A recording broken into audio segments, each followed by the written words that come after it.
live. There's a counter. Nope. Hold on.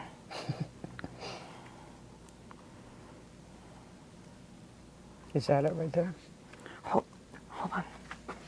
That would be me, who's not standing there. Okay. Yes. Okay. All right. Sorry, folks. Just trying to get all of our technical glitches worked out, and Facebook does not want to communicate. There you are. Am I there? Can Yes, you see me? I can see you. Yay, we're here. Sorry about that. If I was on for a second and I popped off your page, I'm sorry. Let me just double check sound, make sure I am good, and then I will put my phone away. So, I'm not supposed to be hearing anything. You are not. Okay. They can hear you though because you have a mic. I just need to see my face and actually hear my voice. All right. Can you hear me? If you are watching, let me know. And come on, Facebook. Facebook has been a challenge. I'm just going to check the computer real quick. I'm not going anywhere. Just hang on. And, okay. And nobody said that they can't hear me, so let's just... Okay, we're good. Mm-hmm. Okay. We are live, even though my phone does not want me to be live. So... Yes, somebody said yes. Yay, thank you. All right, I'm telling you, I have done this enough times, but for the past week and a half, not Janome, Facebook has been a challenge. So I guess they wanted to just add on one more. So good afternoon. If you don't know me, which a lot of you might not, I'm Jessica Vandenberg from So Many Creations. I was here back in January. So if you saw me in January, hi, welcome back. And if not, if you're new to me, to my face, welcome. So I'm just going to give you guys a minute to come on. Tell me where you're watching from. Tell me what kind of Janome you have, because I like to know. I am a collector of Janome machines. I have a lot. I don't even remember how many, but I want to know what you're sewing on right now. And my watch just told me that I am live, so I'm good to go. There's some people from Canada. Canada. Ohio, hello. We are in upstate New York. My mom is here. Say hi, Mom. Hi, how are you? So hopefully you can hear her. She's going to be reading all of your comments and questions. So today we actually have a project. The last time that I was here with you guys, I introduced you to my 15,000, which I'm going to be sewing on again today. And I showed you some of the features that I like as a bag maker. I do make a lot of bags. I design bag patterns under my So Many Creations brand. And today I actually have a free tutorial for you guys on these cute little Boxy pouches. So I've already prepared some to show you samples, and I have little step outs done. Excuse me, so I can go through the process. I'll show you what kind of feet I like, talk about what settings I use on my particular machine. Just remember, everybody sews a little bit differently. Everyone uses different feet and different settings. So maybe I will introduce you to something new you can try on your machine, or maybe you do things differently. And I'm always eager to hear how everybody does, their bag making or their sewing. So please share. I use a lot of the utility settings and just a few feet that I brought with me. And I'm going to show you how I do that. So what I'm going to do is I'm going to bring the camera behind me so you guys can actually watch me sew when it's that time. If you have any questions related to cork or to bag making, let's save those to the end and we'll go over those. If you have anything about this particular project, just ask. My mom will read those and I can answer those questions. And if you have anything specifically related to Janome, any kind of pricing machines, what does it come with, those kinds of questions, one of the awesome people from Janome is usually monitoring this and they will answer those questions for you. So just a few things to go over before I move you guys over here. Did you lose the feed? Are you good? Okay. No, I'm good. We're just having a moment. It's hot in here and we're getting all crazy. So for today, all you need to do is sit back, relax, ask me any questions that you need, because I have a one-page tutorial already written up for you guys. You can find this linked on the post from this morning, or you can find it right on my website, and I will be sure to link my website and all of my information so you can find me later when we're all done. It's just a one page, and it's just the writing, so it doesn't have any pictures on it. just because I wanted to get you the basics of what I'm going to be discussing today. But here's the best part. Linked in the PDF and linked on my website is a full YouTube tutorial that I did on this project. So if you want to watch it without all of the extra comments and Facebook commentary, you can do that as well. And that will be there forever until YouTube makes me go away. So what we're going to do today, like I said, are these little Boxy pouches. And I brought one of the bigger versions with me just to show you something a little bit different. This is a different style that we won't be doing today. And the main difference is that this one has a lining. So this has a cotton lining inside of it.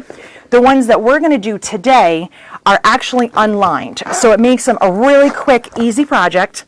The only supplies that you're going to need for these is a zipper, something plastic that you can sew over. So I am using the zippers that I like, which are a plastic zipper with a metal pole. So even though this looks like metal, it's actually plastic. You can sew right over it. That's what I'm going to be demoing on. You could also use one of these style purse zippers, or you can use one of these really easy to find zippers, as long as it's plastic and you can sew over it. So remember, just because it's plastic, it might have a heavy tooth to it, a big zipper teeth. We don't want to sew over that or over anything metal. We need to treat our machines nicely. So as long as it's something you can cut and sew over, you're good. And as long as your material is either cork, vinyl, or leather, something that is non-fraying. So this is not going to be a cotton kind of material. This is something that does not fray because it's not lined and the seams are raw. So what I'm going to do right now is I'm going to pop you right over here so you can see what I'm doing. I'm going to demo the bag for you, and then I'll come back and I will be happy to answer any questions you have, including questions about cork itself. So let me grab the iPad and I'll be right over.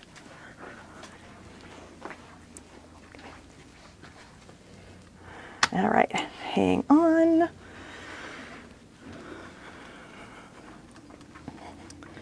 And there's my mom in the background. Say hi, Mom. Hi, Mom. Okay. All right, so let me just zoom in a little so you can see my machine. And like I said, I do have a full video on this. So if anything is not close enough, it's fine. You can watch this video over and over again. I will save that for you. And you can also watch it on the YouTube channel. So let me just get a couple of things out of my way. So what I have done is I've already gotten my machine set up, and I am using my zipper foot. The reason I'm using my zipper foot, I know that sounds silly, I'm putting in a zipper, so obviously I might want a zipper foot, but a lot of times I use my 1/4" foot. So this is the O foot, and this is the OM, which is a clear 1/4" foot. A lot of times I use these, but it depends on my zipper. And the reason I'm using the zipper foot for this one is because these zipper teeth are a little bit wider and the tape is wider, but this foot hits in just the wrong spot and it ends up moving me over, so I don't get a really clean 1/4" inch seam. So for the beginning steps, I'm going to use my zipper foot. Now what I like when I'm doing a 1/4" inch seam is I like to use my utility stitch, number 1. And I move my needle position to 2.3. That puts it in on the left-hand side, and if I line up my cork right on this right-hand edge right here, I get a beautiful 1/4" inch seam, and it's not interrupting my, my zipper at all, so it's not pushing me away. I have 2.5 for my stitch length, and I've already put my bobbin and my top thread in, which I am using Orifil Cotton 40 weight. So what I've done here is I cut my pieces for one of the medium pouches. So these are 5 by 7, I believe, 5.5 by 7. So what I'm going to need is 2 pieces of cork, and I'm going to need a zipper, and I'm going to be sewing on the longer edges of the cork. So I cut my zipper about 1 inch to 1.5 inches or longer than this edge. So this zipper I cut it extra long. It's about 10.5 inches. So longer is better. And what I'm going to do for the beginning sewing is I'm going to let this zipper pull hang off the edge. The reason is it's going to stay out of my way. I don't have to worry about hitting this metal pole or about having to move it at all. And I put a binding clip on the end to keep my edges together so my zipper pull doesn't fall off. You can sew over the ends as well, but for today I'm just going to do that. So real simply, first step we're going to do is take one of my cork pieces, and this is my longer 7-inch edge, and I'm going to take my zipper and put it right side down. And I'm just going to align the edge of the zipper tape with the edge of the cork, and I'm going to use a few clips. I don't typically pin cork. I have when I've needed to. Cork is really forgiving in that if I do put a pin in here, I can actually iron it to get rid of it, which is kind of crazy. You wouldn't want to do that with vinyl or leather, but these binding clips work really well. So what I'm going to do is just go ahead and put this under here. My zipper pull is in the back. I'll take off my first clip, and I have my foot set so that it automatically lifts when I'm done. So what I'm going to do is actually drop it so that I can get this lined up perfectly. And I'm just going to start right here. I am sewing standing up, so it's a little bit awkward. And I'm going to take a few stitches and then back stitch. Either a back stitch or the locking stitch is what you want to do, because remember, you're going to be turning these pieces and you don't want to lose any of your seams. And I'm just going to sew right along this edge here. And you guys don't need to see me sew a straight seam. So by the magic of Facebook, I've already done that. And here it is. So I've already gone ahead and I sewed this piece. And for right now, I just finger press that out of the way, just so I can get to the opposite side of the zipper. And now I'm going to repeat that with this piece of cork. So I'm going to take my other 5.5 by 7, and I'm going to put that also right sides together with the opposite side of the zipper, right sides together with the first piece of cork. And I'm going to sew that as well. So again, I do like to just drop my foot, and I'm not clipping this. Sometimes I do and sometimes I don't, but with something small like this, it's not a big deal. Do you clip or pin a lot? Are you an overpinner or an underpinner? Because I am definitely an underpinner. All right, so I'm just going to go ahead and sew, and then you hear a little clinking. That is the zipper pull hitting my embroidery unit, which is still attached. And use my scissors. I'm always overly ambitious and I hit it before it's ready. So I've gone ahead and sewed both of those pieces on, and I have this piece all ready to go. So this is how it looks when it's an underpinner. I am team underpin. I use them when I need to. You know, if I've written a pattern and told you to pin excessively, it's because I pin for that part. Otherwise, I don't pin very much. So I have this all ready to go. Now, when you look at the back here, you're going to notice that the cork wants to push in towards the zipper. And we don't want that, because that's going to make it really hard to operate. So you can absolutely, if you're comfortable, you can finger press before you top stitch. But what I like to do is take this to my ironing board. And like I said, it's a little warm in here today, so I did not set up the iron. But I take this to my ironing board and I run my iron right down the center. And then I use a pressing clapper. I don't know if you guys use pressing clappers or not. I have these two right here. So I have a big one and a little one. I always have them around. But what I do is I use the wood to help make this seam flat. So this is what it looks like before I pressed. And this is actually how flat it gets when I use the clapper. This side is not top stitched. So after I run my iron along, I just take my clapper and I put that right in there and I let it sit. And sometimes I'll push on it, sometimes I'll walk away and go do something else. But the weight of the wood, it absorbs the heat, but the weight also helps to flatten out your seam. So you get a really great, nice flat seam. And here's how that looks. So I've gone ahead and top stitched half, but I want to show you again. I think I've talked about this foot every opportunity I have had. So I'm going to talk about it again, how I get a really nice 1/8 inch top stitch. So on this one, I chose to do an 1/8 inch. You could do a 1/4, but I like a narrow top stitch now. I've kind of changed a little bit. So I'm going to change my foot. I could still use the zipper foot, but I actually would prefer to use this. This is my G foot. So there's that little guide that's in the center here. This is actually a blind hem foot. It has nothing to do with bag making, but I call it my top stitch foot. So I'm going to pop that on. And I'm still in my utility stitches. I'm going to go to number 4. So on number 4, it brings me to a stitch width of 0.5. I can go further over, but I like it at 0.5. I think it's a really nice width. And I'm going to bump up my length all the way to 3.5. Where did you get the clapper?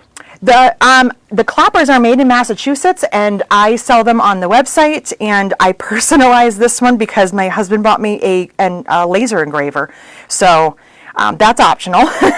But I have the small and the large, and they're made right in Massachusetts. So for us, that's local, so they're US made. I love mine. I know there's a lot of sources for clappers. They were a dressmaker's tool, and everybody is kind of getting back into them, and I do regret that I used to own some and threw them out because I didn't think I needed them. So Okay, so I put on stitch 4 at 0.5 and 3.5 stitch length, and I'm going to use this bar, or this little guide right in the middle of the flange, and I'm going to line up right on this seam right here, and get my zipper under there. Okay, and I'm going to go ahead and top stitch. Just going to do this real fast here. Okay. And how does that look, Mom? Is it close? I know it's a delay. It's a delay. Okay. We're always on a little bit of a delay here on Facebook. So just so you can see. I'm still watching you sew. I've gone ahead and done 1/8 of an inch. You could do a quarter, you could do both, whatever you like to do. But I love that nice long top stitch. Hold it down. Down just Is that better? Okay. A little bit more. Here? Yeah. Okay. We're trying to deal with a delay and where I'm holding things. Yes. So this is my favorite foot. If I do not have this foot around, I am very, very sad. So now that I have this on, now I'm going to switch one more time, and I'm going to put my 1/4 of an inch foot on. Now, depending on which 1/4 of an inch foot I put on will depend on which stitch I'm using. If I'm using my OM foot, which is the clear 1/4 inch, there's a hole in the center. So I put that back on utility stitch 1.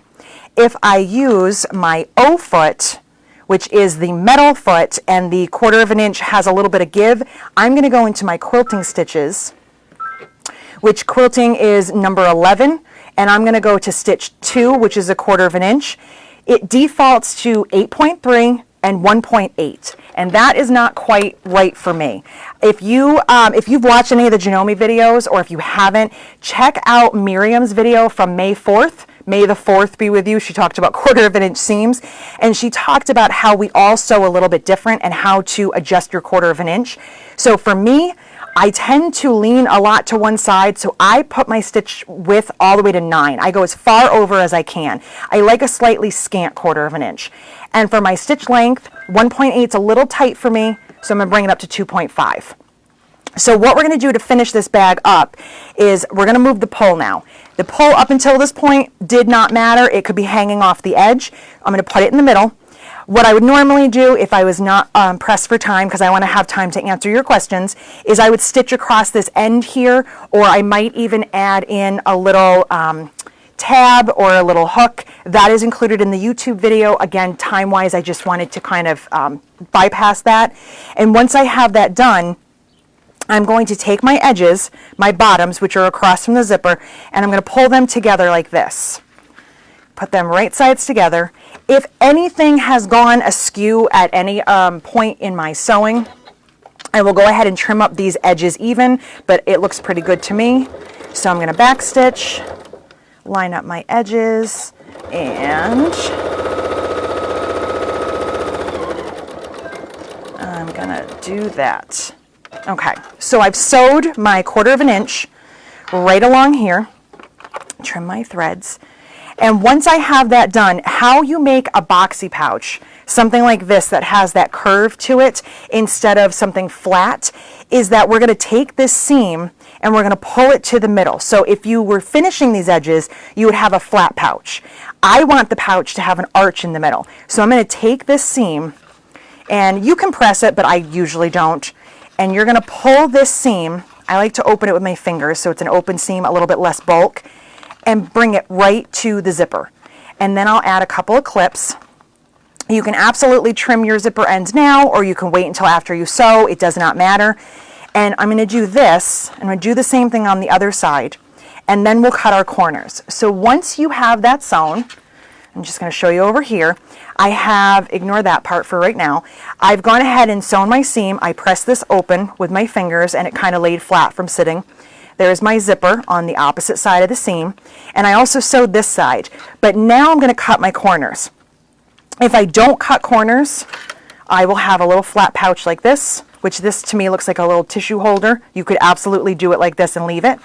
But if I want it to look like this, I need to cut these corners right here on all 4 sides. And I've written in the pattern what size I like to cut. You can absolutely experiment and decide what size you like. For this one, I did 1 inch. So I just took my little ruler, and here's the most important part when you're doing your corners. You have a folded edge right here, and you have a sewn edge, you want to measure from the stitching and from the folded edge. You don't want to measure all the way over here. Your corners will be a little bit lopsided. So I line up my ruler and I measure an inch from the fold, or an inch from the fold and an inch from the stitching. And then I just drew them, and I'll go ahead and cut them out. And in order to finish this up, I just have to reach in here, straighten that up like so, and just sew down that corner. And I'll sew one here so you can see how it looks. Don't be afraid to squish it. You're not going to hurt the bag. And I unthreaded myself. Hang on. All right. I got too excited. Oops. And I didn't get it caught.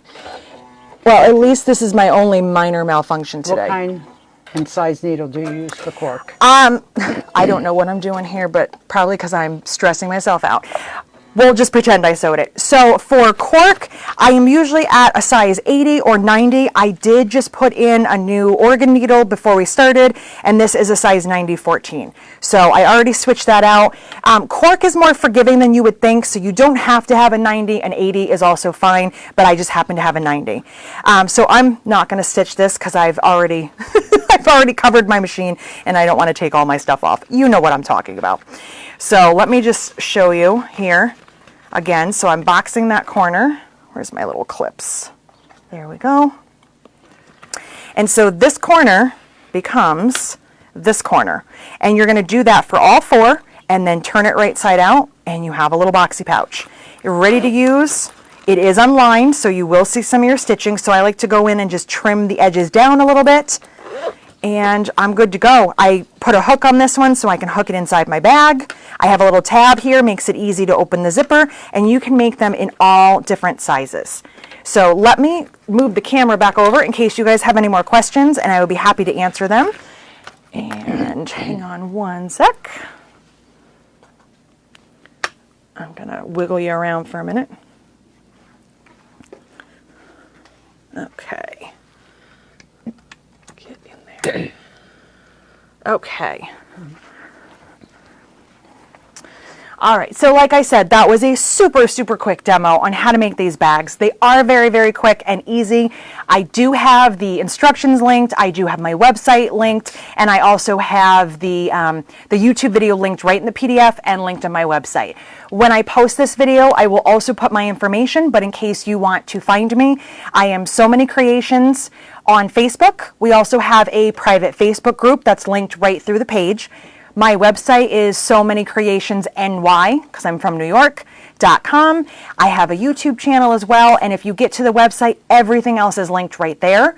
And I have a bunch of free tutorials that are linked on the website as well as on YouTube. And I am a Janome Maker, so I get to play with this awesome machine and show you guys what I like to make with it. So do we have any questions? Do you have a video that shows how you make a lined pouch? I do. So on the website, there is also a video for this. Maybe I will do this again for Janome and show you how to do this one. Same concept, but you're going to be adding those extra pieces for the inside. It's not difficult. It's just going to be a little bit more time consuming. There's a few extra steps, but this is kind of the basic concept of that. But I do have a free tutorial on that as well. And there's 3 different sizes for this one and 3 for that one as well, but you can always experiment. So if you're a little bit short on cork or fabric or zipper, you can adjust it really easily. Any other questions? While my mom's checking some things out, I'm just going to give you a quick 2-minute cork education in case cork is new to you guys. This is beautiful, thank you. Oh, good. Great demo. So just to let you know, because I have talked about this a lot on my own Facebook page, and I know Janome has some awesome videos as well, just to kind of give you a real quick education on cork. What you want to look for when you're buying cork is something that has a nice fabric backing, something that is not see-through, something that you cannot tear with your fingers.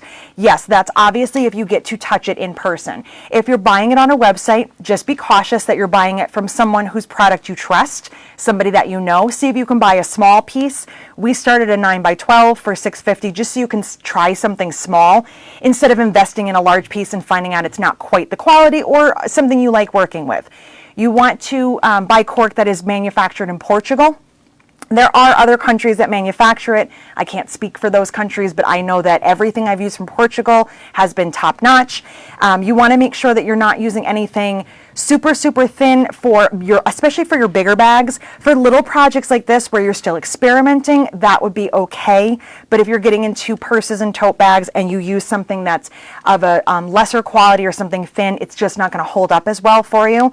We sell colors and prints, and it does not fray. If you see any fraying on cork, it's actually the backing fabric. It's not the cork itself. And like I said, cork is forgiving. You can iron it front and back as long as it's not a heavy metallic. I use cotton thread. I use my regular needle, my domestic machine. I do have a heavy duty, but you don't have to use that for cork. It's actually very beginner friendly. And if you've ever used cork, let us know. Tell everybody that hasn't how much you like it and what you found fun about it. So anything else? No. Someone just asked if they could use half and half. Miriam said yes, half cork, half fabric. Yeah, you Miriam could. answered. Miriam's on here. Hi, Miriam. Just with this particular project, just be careful because again, you are going to see the seams. I'll turn this one real quick. So if you had fabric on part of this that was not finished, you would have some raw edges. If you can finish those edges, by all means, go ahead and use that. Just this particular project I made just for cork and non-fraying materials. So. But that's it. So I'm going to go ahead and end the video for today. We did 3:26. I got it all done in 26 minutes. So I'm going to link all of my stuff. If you want to find me, I do live videos every Friday, and I'm sure I'll be back here on the Janome site. I'm working on some other things for Janome. I'm not going anywhere. I'm just going to be playing with my machine. So I hope you guys enjoy the rest of your day, and I will see you the next time on Janome. Do you want to, or do we have another?